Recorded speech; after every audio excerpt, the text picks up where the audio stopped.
you're definitely not going to want to miss practicing these 3 poses. So I'm going to show you 3 reclining poses, or poses you do laying down, and they're versions of poses that you can do standing up. So I'm going to show you how to do them. They're excellent poses to practice for longer periods of time. So maybe standing up, you can't really hold these for 2, 3, 5 minutes, but laying down you can, and then you can develop the legs, you can fix different problems in the knee, you can learn how to breathe in the pose and really get to that meditative level of your practice. So they're excellent poses to practice and staying for a long time. Also, they're excellent to practice when you are tired, so they're super rejuvenating, and when you're recovering from an illness, they're a great pose to really start getting that twist in your body, getting you some movement in there. So I really strongly recommend them. So here they are. I hope you enjoy it. I'll show you just how to set up. So if I were to do triangle pose standing up, I come to my stance for triangle pose, and I come down to the floor like this. So this is the standing version. Second, we'll do Parsvakonasana, where you have the front leg bent, and this is the second pose we'll work on, but in the reclined position. And third, I have the twisted version of triangle pose, so Parivratikonasana, where I come and I turn towards my leg here. So this is a very strong twist, done with very straight legs, and it's excellent for curing the lower back and different lower back problems. So here is what I want to look at. So when I do this triangle pose, what I'm going to do is I'm going to measure the distance from my hip to the floor. So I have this approximate length here. Okay, so I keep that in mind. I can measure it with a belt if I want. And when I come to the floor, I'm going to use my wall, and I'm going to measure that distance, the same distance from the hip to the floor. I'm going to measure from the wall to the floor here, and mine is here at the edge of this mat. So I'm going to lay down right there to give me enough room for my legs against the wall. So if I want to work, I always want to start these poses with the right leg forward. So I'm going to lay down with my right side to the wall. Okay, so I lay down here,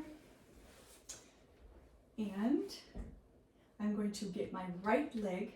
So I have that distance. First, I have the distance from my pubis to the wall. When I'm standing up, I have that distance here, approximately. Now, when I bring my legs to the wall, I'm going to have to adjust a little bit this distance. I want to keep my shoulders where they are, so I'm not going to move my shoulders up or down. I'm going to keep my shoulders fixed, and I'm going to adjust the length that I need to reach the wall with my hips. So I can move the hips closer or further away from the wall, but not the shoulders. Okay, so first direction is to bring your legs to your chest, and then you're going to bring the right leg to the wall, not all the way to the floor, but to the wall. And I want that ankle to be somewhere around the height of my ears here. So it's not all the way up, and it's also, not down here. So I have this front leg straight. Then what I'm going to do is I'm going to bend my left foot here, put it on the floor, bring the hips closer to the wall, and I can place that leg onto the wall. When I do this, when I bring my foot in the wall, I can lift my hips, and I can bring the skin of the back here of my buttock. I can bring that skin and scooch it down, so I tuck my pelvis, and I put this foot on the wall, and I straighten both legs. So there I have it. I have the Trikonasana pose, and I can stay here, and I can start adjusting the pose and go from there. So I press the feet against the wall, straighten the legs, and then I breathe in the pose. I can tuck the pelvis.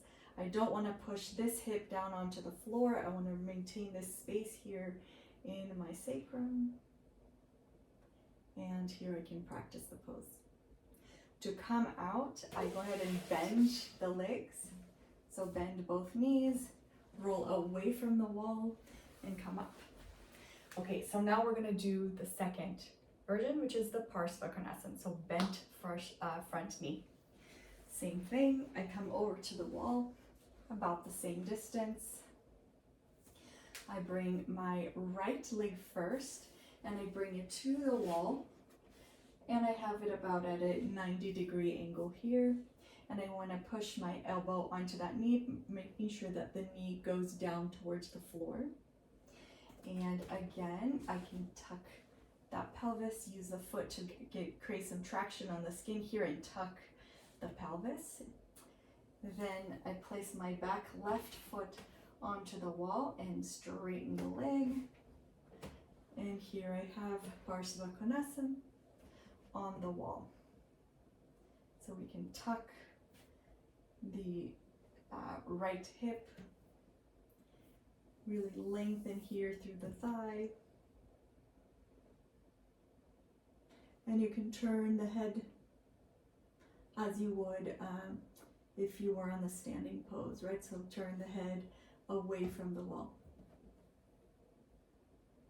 Okay, and then to get out, go ahead and bend the legs, and of course you could set a timer and stay in the pose for a little while longer. Okay, so we're going to do the last pose, which is the reversed verso, the Parivtra twist, which is a really strong twist, really great for the back. And for that, I need to start on my left side. So I'm going to lay down on my left side here, and it's the exact same concept. So laying on my left side, I'm going to bring my right leg to the wall first. So right leg to the wall, left leg to the wall, and I do my twist. So both legs straight. And here I just have to stack one hip on top of the other and keep this curve on my lower back, so that I don't want to round out the lower back. I want to keep the curve, lift the chest and twist. And lift the chest, and then as you exhale, twist a little more. Okay, when you're finished, go ahead and bend the legs, turn to the right, and you're ready to come out. Okay, I hope you enjoyed these poses. They're excellent poses to rejuvenate, to improve the breathing in the poses, and I hope that you enjoy them.